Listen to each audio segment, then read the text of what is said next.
এতে অতিরিক্ত ভাত আছে আর সেটা শীতকালের দিনে নষ্টও হয়নি। তো এই ভাত দিয়ে কিন্তু বানিয়ে নেওয়া যায় এই রেসিপিটি। তো চলো আজকে শুরু করা যাক ভাতের এই রেসিপি, ভাত ভাজা। ভাত ভাজা বানানো কিন্তু খুবই সহজ। আমি এখানে নিয়েছি দুটো পেঁয়াজ, সেটাকে কুচি করে নিয়েছি, 3-4টে কাঁচা লঙ্কা কুচি করে নিয়েছি, আর নিয়েছি দুটো ডিম। তো চলো রেসিপিটি শুরু করা যাক। কড়া বসিয়ে দিয়েছি আর এখানে গ্যাসটা জ্বালিয়ে নিলাম। ডিমের মধ্যে দিয়ে দিলাম সামান্য লবণ। কড়া গরম হয়ে গেছে, কড়ার মধ্যে দিয়ে দিলাম সামান্য সাদা তেল।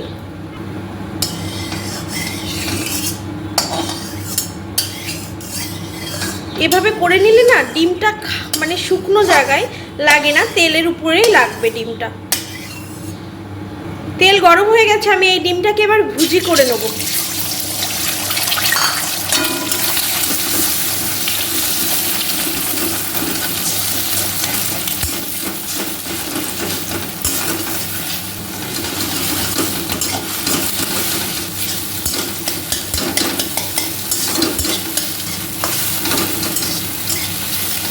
তো ডিমটা আমার কিন্তু ভুজি হয়ে গেছে, এটাকে আমি তুলে নেব। ডিমটা বাটিতে তুলে নিয়েছি, আবার কড়াই বসিয়ে দিয়েছি। এই কড়াইতে আবার দিয়ে দেব সরিষার তেল। খুব বেশি দেবে না তেলটা, অল্পই দেব। কড়াই গরম হয়ে গেছে, কড়াইয়ের মধ্যে দিয়ে দেব পেঁয়াজ আর লঙ্কা কুচিটা। এবার এটাকে ভালো করে ভেজে নেব। যারা অত্যাধিক ঝাল খায় তারা কিন্তু এই লঙ্কার পরিমাণটা বাড়িয়ে দিতে পারো। আমি এখানে 2-3টে লঙ্কা ইউজ করেছি, কারণ আমার হাজব্যান্ড ঝালটা একটু কমই খায়। এখানে দিয়ে দেব লবণ। তো এই লবণটা কিন্তু আর দেব না, তো একটু বেশি পরিমাণে দিয়ে দিলাম। দিয়ে দিলাম হলুদ গুঁড়ো। তো আমার কিন্তু পেঁয়াজটা না খুব সুন্দর ভাজা হয়েছে, এর মধ্যে এবার ভাতটা দিয়ে দেব।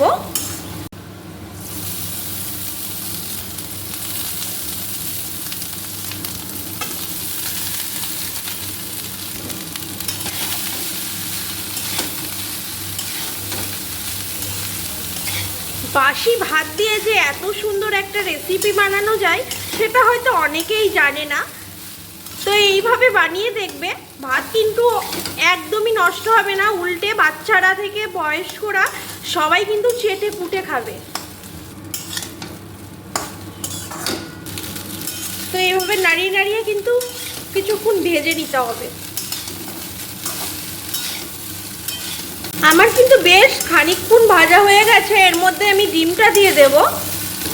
তো দিয়ে দিলাম ডিম।